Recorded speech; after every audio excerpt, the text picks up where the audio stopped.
ಎಲ್ಲರಿಗೂ ನಮಸ್ಕಾರ. Welcome to the 12th session, 12ನೇ ಸೆಷನ್ಗೆ ಸ್ವಾಗತ. So in the last session we have discussed about Nelson's low level equilibrium trend. In that I have explained regarding the measures to overcome equilibrium trend.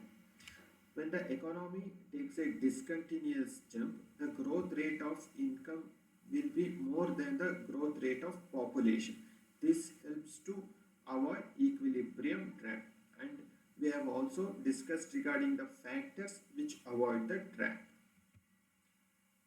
In today's session, we'll discuss about Liebenstein's critical minimum effort thesis. So ಇವತ್ತಿನ ತರಗತಿಯಲ್ಲಿ ಲೈಬೆನ್ಸ್ಟೀನ್ ಅವರ ಕನಿಷ್ಠ ಸಂದಿಗ್ಧ ಪ್ರಯತ್ನ ಸಿದ್ಧಾಂತದ ಬಗ್ಗೆ ನಾವು ಚರ್ಚೆಯನ್ನ ಮಾಡೋಣ. ಲೈಬೆನ್ಸ್ಟೀನ್ ಅವರ ಸಿದ್ಧಾಂತದ ಪ್ರಕಾರ ಹಿಂದುಳಿದಂತಹ ರಾಷ್ಟ್ರಗಳು ಬಡತನದ ವಿಷವರ್ತುಲದ ಪ್ರಭಾವಕ್ಕೆ ಒಳಗಾಗಿರುತ್ತೆ. ಸೊ ಅದರಿಂದ ತಲಾದಾಯ ಯಾವಾಗಲೂ ಕೆಳಮಟ್ಟದಲ್ಲೇ ಇರುತ್ತೆ.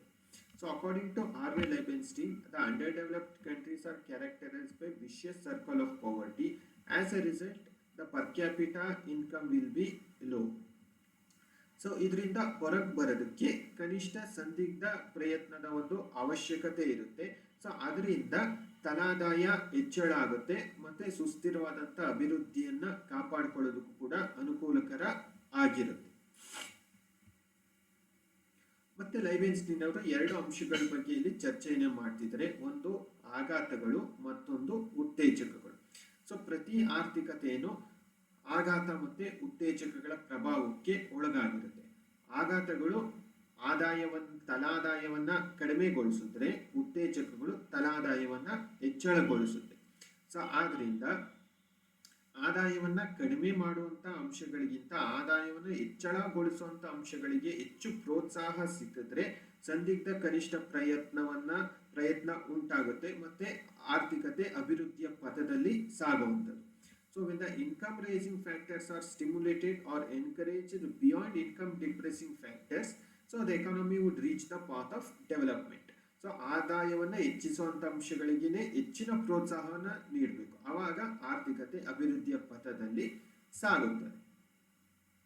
ಬೆಳವಣಿಗೆಯ ಪ್ರತಿನಿಧಿಗಳು. ಸೊ ಬೆಳವಣಿಗೆಯ ಪ್ರತಿನಿಧಿಗಳ ಬಗ್ಗೆನೂ ಲೈಬೆನ್ಸ್ಟೀನ್ ಅವರಲ್ಲಿ ಚರ್ಚೆಯನ್ನ ಮಾಡಿದ್ದಾರೆ. ಅಭಿವೃದ್ಧಿ ಪ್ರಕ್ರಿಯೆಗೆ ಅನುಕೂಲಕರವಾದಂಥ ವಾತಾವರಣ ನಿರ್ಮಾಣ ಆಗುವಂಥದ್ದು ಬೆಳವಣಿಗೆಯ ಪ್ರತಿನಿಧಿಗಳಿಂದ. ಹಾಗಾದ್ರೆ ಬೆಳವಣಿಗೆಯ ಪ್ರತಿನಿಧಿಗಳಂದ್ರೆ ಯಾರು? ಸೊ ಲೈಬೆನ್ಸ್ಟೀನ್ ಅವರು ಉದ್ಯಮಶೀಲ ವ್ಯಕ್ತಿಗಳನ್ನ, ಹೂಡಿಕೆದಾರರನ್ನ, ಉಳಿತಾಯ ಮಾಡುವವರನ್ನ ಮತ್ತೆ ನಾವೀನ್ಯತೆಯನ್ನ ತರುವಂತ ವ್ಯಕ್ತಿಗಳನ್ನ ಅವರು ಬೆಳವಣಿಗೆಯ ಪ್ರತಿನಿಧಿಗಳು ಅಂತ ಕರೆದಿದ್ದಾರೆ. ಸೊ ಈ ಬೆಳವಣಿಗೆಯ ಪ್ರತಿನಿಧಿಗಳು ಬೆಳವಣಿಗೆಗೆ ಕೊಡುಗೆ ನೀಡುವಂತ ಚಟುವಟಿಕೆಗಳನ್ನ ಮಾಡುವಂತ ಸಾಮರ್ಥ್ಯವನ್ನ ಉಳ್ಳಂತ ವ್ಯಕ್ತಿಗಳಾಗಿರ್ತಾರೆ. ಸೊ ಬೆಳವಣಿಗೆಗೆ ಯಾವ್ಯಾವ ಚಟುವಟಿಕೆಗಳನ್ನ ಕೈಗೊಳ್ಳಬೇಕು, ಸೊ ಅವೆಲ್ಲವನ್ನು ಕೂಡ ಮಾಡುವಂತಹ ಸಾಮರ್ಥ್ಯವನ್ನ ಹೊಂದಿರುವಂತ ವ್ಯಕ್ತಿಗಳಾಗಿರ್ತಾರೆ. ಅದಾದ ನಂತರ ಬೆಳವಣಿಗೆಗೆ ಕೊಡುಗೆ ನೀಡುವಂತ ಚಟುವಟಿಕೆಗಳಿಂದ ಉದ್ಯಮಶೀಲತೆಯ ಅಭಿವೃದ್ಧಿ ಆಗುತ್ತೆ,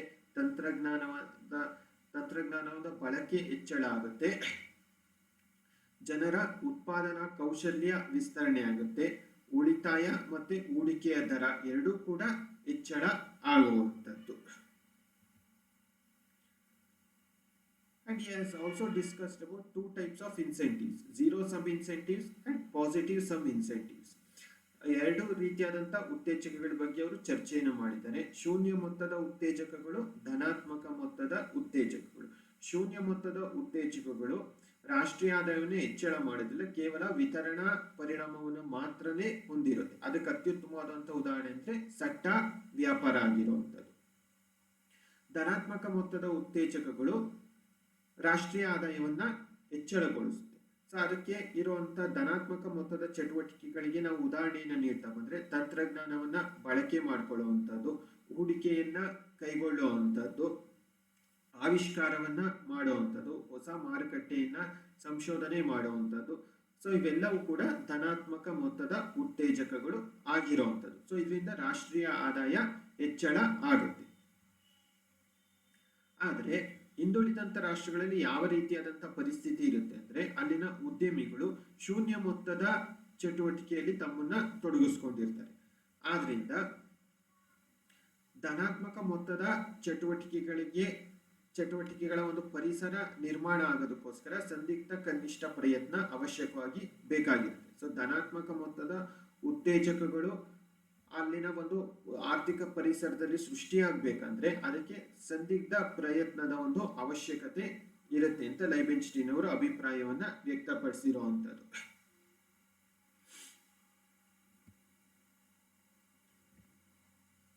ಸೊ ಹಿಂದುಳಿದಂತ ರಾಷ್ಟ್ರಗಳಲ್ಲಿ ಕೆಲವೊಂದು ಅಂಶಗಳು ತಲಾದಾಯವನ್ನ ಕಡಿಮೆಗೊಳಿಸುತ್ತೆ. ಅಂತ ಅಂಶಗಳು ಯಾವ್ಯಾವು ಅಂದ್ರೆ there are some factors which lead to decrease in per capita income in underdeveloped countries.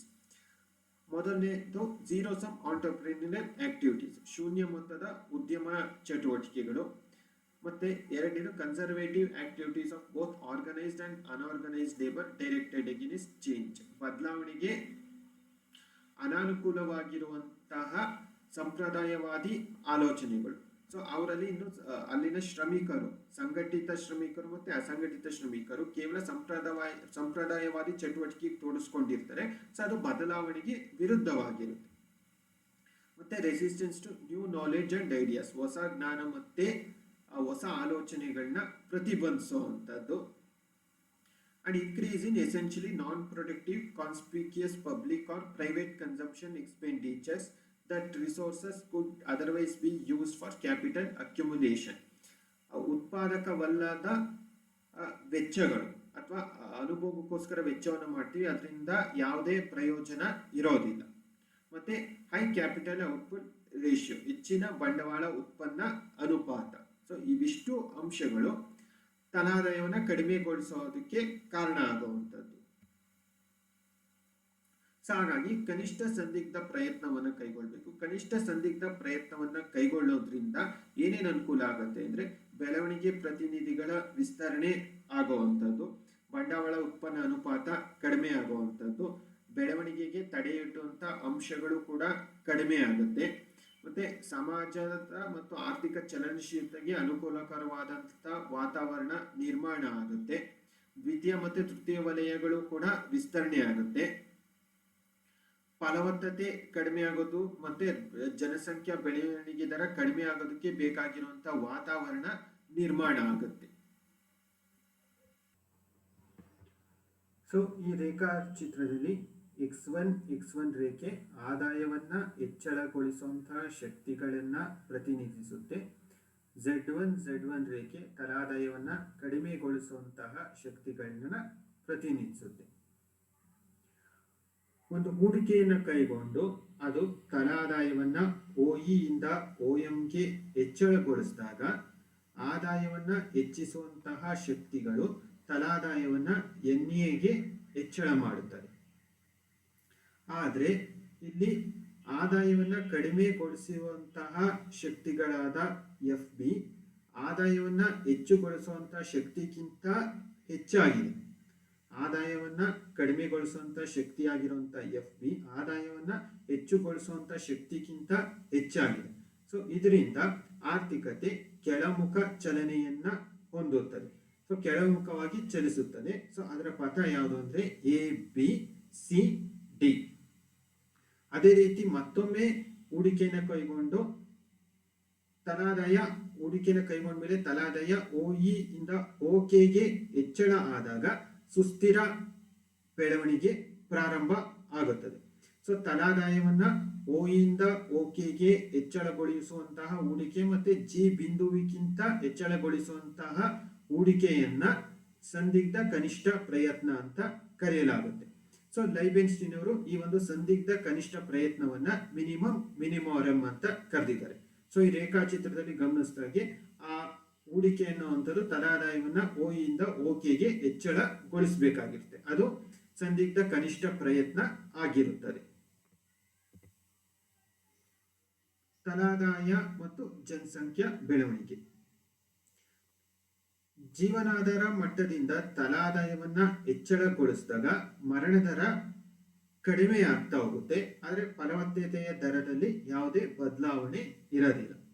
So ಇದರಿಂದ ಜನಸಂಖ್ಯಾ ಬೆಳವಣಿಗೆ ಹೆಚ್ಚಾಗ್ತಾ ಹೋಗುತ್ತೆ. ಹಾಗಾಗಿ ತಲಾದಾಯ ಹೆಚ್ಚಳಗೊಂಡಾಗ ಜನಸಂಖ್ಯಾ ಬೆಳವಣಿಗೆ ದರನೂ ಕೂಡ ಹೆಚ್ಚಾಗ್ತಾ ಹೋಗುತ್ತೆ. ಆದ್ರೆ ಇದು ಒಂದು ನಿರ್ದಿಷ್ಟ ಹಂತದವರೆಗೂ ಮಾತ್ರ. ಒಂದು ಹಂತವನ್ನ ನಿರ್ದಿಷ್ಟವಾದಂತ ಹಂತವನ್ನ ದಾಟಿದ ಮೇಲೆ ಫಲವತ್ತತೆಯ ದರನು ಕಡಿಮೆ ಆಗುತ್ತೆ. ಸೊ ಅದರಿಂದ ಅಭಿವೃದ್ಧಿ ಅನ್ನುವಂಥದ್ದು ಉಂಟಾಗುತ್ತೆ, ಮತ್ತೆ ಜನಸಂಖ್ಯಾ ದರನು ಕೂಡ ಕಡಿಮೆ ಆಗುವಂತದ್ದು. ಸೊ ತಲಾದಾಯವನ್ನ ಹೆಚ್ಚಳಗೊಳಿಸಿದಾಗ ಸ್ಟಾರ್ಟಿಂಗ್ ಅಲ್ಲಿ ಸ್ವಲ್ಪ ಒಂದು ಹಂತದವರೆಗೂ ಜನಸಂಖ್ಯೆ ಹೆಚ್ಚಳ ಆಗ್ತಾ ಹೋಗುತ್ತೆ, ಅದಾದ್ಮೇಲೆ ಜನಸಂಖ್ಯೆ ಇಳಿಮುಖ ಆಗುವಂಥದ್ದು. ಸೊ ಲೈಬೆನ್ಸ್ಟೈನ್ ಅವರ ಪ್ರಕಾರ ಗರಿಷ್ಠವಾದಂತ ಜನಸಂಖ್ಯಾ ಬೆಳವಣಿಗೆ ದರ ಅಂದ್ರೆ 3% ಆಗಿರುವಂತದ್ದು. ಇನ್ನು ಈ ಸಿದ್ಧಾಂತದ ಟೀಕೆಗಳನ್ನ ಗಮನಿಸೋಣ. Let us discuss regarding the criticisms of this theory. First one is irrelevant standard population growth.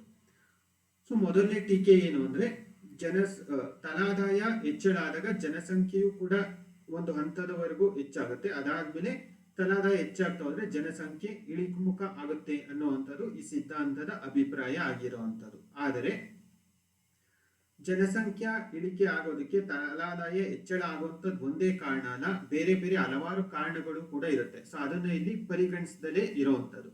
ಉದಾಹರಣೆಗೆ ನಮ್ಮ ದೇಶದಲ್ಲಿ ಮರಣ ದರ ಕಡಿಮೆ ಆಗ್ತಾ ಇದೆ ಅಂದ್ರೆ ಅದಕ್ಕೆ ಆದಾಯ ಹೆಚ್ಚಳ ಆಗಿರುವಂಥದ್ದು ಒಂದೇ ಕಾರಣ ಅಲ್ಲ, ಆರೋಗ್ಯ ಸೌಲಭ್ಯದಲ್ಲಿ ಉತ್ತಮವಾಗಿರುವಂಥದ್ದು, ಜನರ ಮನಸ್ಸಿನಲ್ಲಿ ಆಗಿರುವಂತಹ ಪರಿವರ್ತನೆಗಳು, ಸೊ ಇವೆಲ್ಲವೂ ಕೂಡ ಕಾರಣ ಆಗಿರುತ್ತೆ. ಹಾಗಾಗಿ ಜನಸಂಖ್ಯೆ ಕಡಿಮೆ ಆಗೋದಕ್ಕೆ ತಲಾದಾಯ ಹೆಚ್ಚಳ ಒಂದೇ ಕಾರಣ ಆಗಿರೋದಿಲ್ಲ, ಬೇರೆ ಬೇರೆ ಅಂಶಗಳು ಕೂಡ ಕಾರಣ ಆಗಿರುತ್ತೆ. Second, neglect of the role of government. ಸರ್ಕಾರದ ಪಾತ್ರದ ಕಡೆಗಣನೆ. ಸರ್ಕಾರವು ಕೂಡ ಜನಸಂಖ್ಯೆಯನ್ನ ಕಡಿಮೆ ಮಾಡೋದಕ್ಕೆ ಸಾಕಷ್ಟು ಕ್ರಮವನ್ನ ವಹಿಸುತ್ತೆ. ಉದಾಹರಣೆಗೆ ನಮ್ಮ ದೇಶದಲ್ಲಿ 1951ರಲ್ಲಿ ಕುಟುಂಬ ಯೋಜನೆಯನ್ನ ಜಾರಿಗೊಳಿಸಿ ಜನಸಂಖ್ಯೆಯನ್ನ ಕಡಿಮೆ ಮಾಡೋದಕ್ಕೆ ಪ್ರಯತ್ನ ಪಟ್ಟರು. ಆದ್ರೆ ಸರ್ಕಾರದ ಪಾತ್ರವನ್ನ ಲೈಬೆನ್ಸ್ಟೈನ್ ಅವರು ಕಡೆಗಣಿಸಿದ್ದಾರೆ. ಮೂರನೇದು, irrelevant concept of the process of endless economic growth. So ಈ ಒಂದು ಸಿದ್ಧಾಂತ ಏನ್ ಹೇಳ್ತಿದೆ ಅಂದ್ರೆ ಆದಾಯದ ಬೆಳವಣಿಗೆ ದರ ಜನಸಂಖ್ಯಾ ಬೆಳವಣಿಗೆ ದರಕ್ಕಿಂತ ಹೆಚ್ಚಾದ್ರೆ ಅದರಿಂದ ಕೊನೆ ಇಲ್ಲದಂತ ಆರ್ಥಿಕ ಬೆಳವಣಿಗೆ ಉಂಟಾಗುತ್ತೆ ಅಂತ ಹೇಳ್ತಿದ್ದಾರೆ. ಆದ್ರೆ ಇದಕ್ಕೆ ಯಾವುದೇ ರೀತಿಯಾದಂತ ಖಾತರಿಯಾಗಿ ಇದನ್ನ ಹೇಳೋದಕ್ಕೆ ಸಾಧ್ಯ ಆಗೋದಿಲ್ಲ. Fourth, neglect of time element. So ಆರ್ಥಿಕ ಪ್ರಗತಿ ಉಂಟಾಗೋದಕ್ಕೆ ಬೇಕಾಗಿರುವಂತಹ ಸಾಂಸ್ಥಿಕ ಬದಲಾವಣೆಗಳಾಗೋದಕ್ಕೆ ಎಷ್ಟು ಸಮಯ ಬೇಕಾಗುತ್ತೆ ಅನ್ನೋದನ್ನು ಕೂಡ ಇಲ್ಲಿ ಕಡೆಗಣಿಸಲಾಗಿರುವಂತದ್ದು. Fifth, complex relation between per capital income and growth rate. ತಲಾದಾಯ ಮತ್ತು ಆದಾಯದ ದರದ ನಡುವಿನ ಸಂಬಂಧ ತುಂಬಾ ಸಂಕೀರ್ಣವಾಗಿದೆ, ಅದು ಲೈಬೆನ್ಸ್ಟೈನ್ ಅವರು ಅಂದ್ಕೊಂಡಿರುವಷ್ಟು ಸುಲಭವಾಗಿ ಇಲ್ಲ. Sixth, applicable to closed economy. So ಈ ಒಂದು ಸಿದ್ಧಾಂತದಲ್ಲಿ ಬಾಹ್ಯ ಶಕ್ತಿಗಳು ಮತ್ತೆ ವಿದೇಶಿ ಹೂಡಿಕೆ ಹಿಂದುಳಿದಂತ ದೇಶಗಳಲ್ಲಿನ ಆದಾಯ, ಉತ್ಪಾದನೆ, ಹೂಡಿಕೆ ಮೇಲೆ ಯಾವ ರೀತಿ ಪ್ರಭಾವ ಬೀರುತ್ತೆ ಅನ್ನೋದನ್ನ ಸ್ಪಷ್ಟನೆಯನ್ನ ಪಡಿಸಿಲ್ಲ. ಸೊ ಹಿಂದುಳಿದಂತ ದೇಶಗಳಲ್ಲಿನ ಆದಾಯ, ಹೂಡಿಕೆ, ಉತ್ಪಾದನೆ ಮೇಲೆ ವಿದೇಶಿ ಹೂಡಿಕೆ ಅಥವಾ ಬಾಹ್ಯ ಶಕ್ತಿಗಳು ಯಾವ ರೀತಿ ಪ್ರಭಾವ ಬೀರುತ್ತೆ ಅನ್ನೋದನ್ನ ಸ್ಪಷ್ಟನೆ ನೀಡಿಲ್ದಲೇ ಇರುವಂತದ್ದು ಮತ್ತೊಂದು ಟೀಕೆ ಆಗಿರುವಂತದ್ದು. ಹಾಗೆ ಈ ಟೀಕೆ ಎಲ್ಲವನ್ನ ಗಮನಿಸಿ ಈ ಒಂದು ಸಿದ್ಧಾಂತ ಒಂದು ವ್ಯರ್ಥವಾದಂತ ಕೆಲಸ ಅಂತ ಖಂಡಿತವಾಗ್ಲೂ ಭಾವಿಸಬಾರದು. ಯಾಕಂದ್ರೆ ಹಿಂದುಳಿದಂತ ರಾಷ್ಟ್ರಗಳು ಬಡತನದ ವಿಷವರ್ತುಲದಲ್ಲಿ ಸಿಕ್ಕಿ ಹಾಕಿಕೊಂಡಿರುತ್ತೆ. ಸೊ ಅದರಿಂದ ಹೊರಗೆ ಬರಕ್ಕೆ ಒಂದು ಮಾರ್ಗವನ್ನ ಈ ಸಿದ್ಧಾಂತ ಸೂಚಿಸುವಂತದ್ದು. ಮತ್ತೆ ಈ ಸಿದ್ಧಾಂತದ ಪ್ರಕಾರ ಅಭಿವೃದ್ಧಿಯ ಪಥ ಅನ್ನುವಂಥದ್ದು ಸುಗಮವಾಗಿಲ್ಲ, ಅದು ತುಂಬಾ ಕಷ್ಟಕರವಾಗಿದೆ ಮತ್ತೆ ಸಂಕೀರ್ಣವಾಗಿ ಇರುವಂತದ್ದು. ಸೊ ಸುಸ್ಥಿರವಾದಂತ ಬೆಳವಣಿಗೆ ಸಾಧಿಸುವಂತದ್ದು ತುಂಬಾನೇ ಮುಖ್ಯವಾಗಿರುತ್ತೆ. ಸೊ ಅದಕ್ಕೋಸ್ಕರ ಒಂದು ಕನಿಷ್ಠ ಪ್ರಯತ್ನ ತುಂಬಾನೇ ಅವಶ್ಯಕವಾಗಿದೆ ಅಂತ ಈ ಸಿದ್ಧಾಂತ ತಿಳಿಸ್ತಾ ಇದೆ. Thank you.